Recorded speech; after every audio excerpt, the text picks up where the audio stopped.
আগুনের তীব্রতা যেহেতু বেশি, সেখান থেকে আগুন স্প্লিন্টারের মতো করে কোনো আগুন বিস্ফোরণ ঘটে কিনা সেসব বিষয় মাথায় রাখছেন, যাতে করে ফায়ার সার্ভিসের কর্মকর্তাদের তাদের নিজেদের নিরাপত্তা যেন নিশ্চিত করা যায়। সেই সাথে সেনা সদস্য এবং বিমান বাহিনীর সদস্য যারা আছেন তারা এই কার্গো ভিলেজের যেখানে অগ্নিকাণ্ডের ঘটনা, সেখানে কী ধরনের পদার্থ ছিল সেটি মাথায় নিয়েই সেটি অনুসন্ধান করেই তাদের অগ্নি নির্বাপনের যে কার্যক্রম সেটি চালাচ্ছে এবং সর্বোচ্চ সতর্কতা নিয়ে এখন পর্যন্ত এখানে নির্বাপনের চেষ্টা চলছে। তারা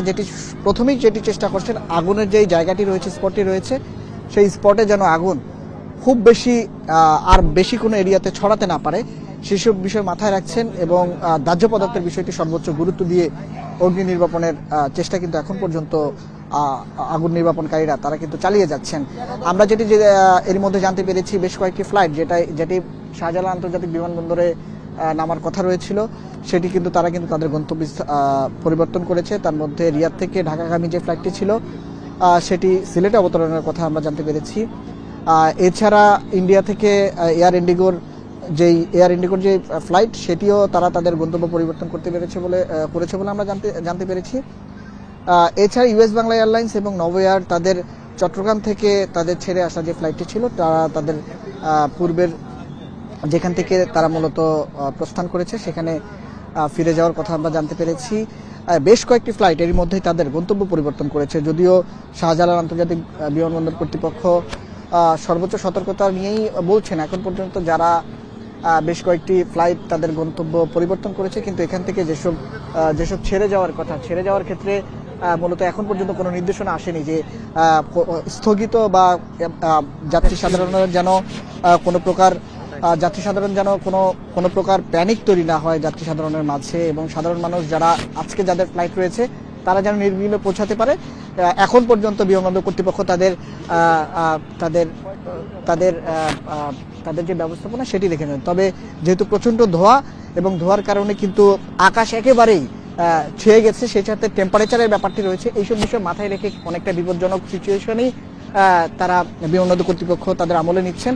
এবং যেসব এরিয়া দিয়ে বিমানগুলো এখান থেকে ছেড়ে যাবে সেই সব এরিয়ার টেম্পারেচারও এরই মধ্যে তারা পর্যবেক্ষণ করছেন, যাতে করে যেসব বিমান এখান থেকে ছেড়ে যাওয়ার কথা সেসব বিমান যেন নির্বিঘ্নে ছেড়ে যেতে পারে সর্বোচ্চ গুরুত্ব দিয়ে কিন্তু চেষ্টা করছেন। মূলত সকল লোকজন রয়েছেন তারা কি এখন সেখানেই অবস্থান করছেন, না তাদেরকে নিরাপদে অন্য জায়গায় সরিয়ে নেওয়া হয়েছে?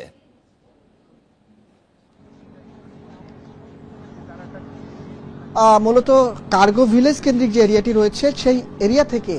এখানে যারা অবস্থান করছিলেন তাদেরকে কিন্তু সরিয়ে নেওয়া হয়েছে এবং আশপাশে যেহেতু প্রচুর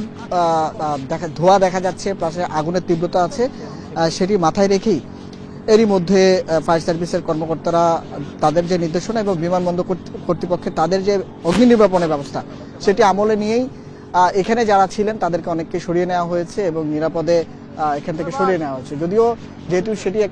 এই স্থানটি একটি কার্গো ভিলেজ এরিয়া, এখানে খুব বেশি অন্য ধরনের প্যাসেঞ্জার বা জনসাধারণের খুব বেশি অবস্থানের সুযোগ নেই, সেই ক্ষেত্রে আসলে যারা আজকের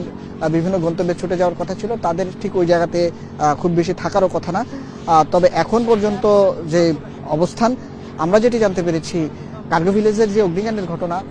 এখন পর্যন্ত কিন্তু ফায়ার সার্ভিসের কর্মকর্তারা বা বিমানবন্দর কর্তৃপক্ষ এখনো পর্যন্ত নিশ্চিতভাবে জানাতে পারেনি যে আসলে এই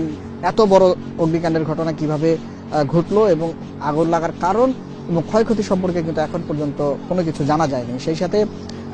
আগুনের ঘটনায় এরই মধ্যে একটি তদন্ত কমিটি গঠন হবে এবং এরকম একটি ঘটনা শাহজালাল আন্তর্জাতিক বিমানবন্দরে যত দ্রুত সময়ের মধ্যে আগুন নির্বাপন করা যায় সেই প্রচেষ্টাতেই কিন্তু শাহজালাল আন্তর্জাতিক বিমানবন্দর কর্তৃপক্ষ এরই মধ্যে করছেন।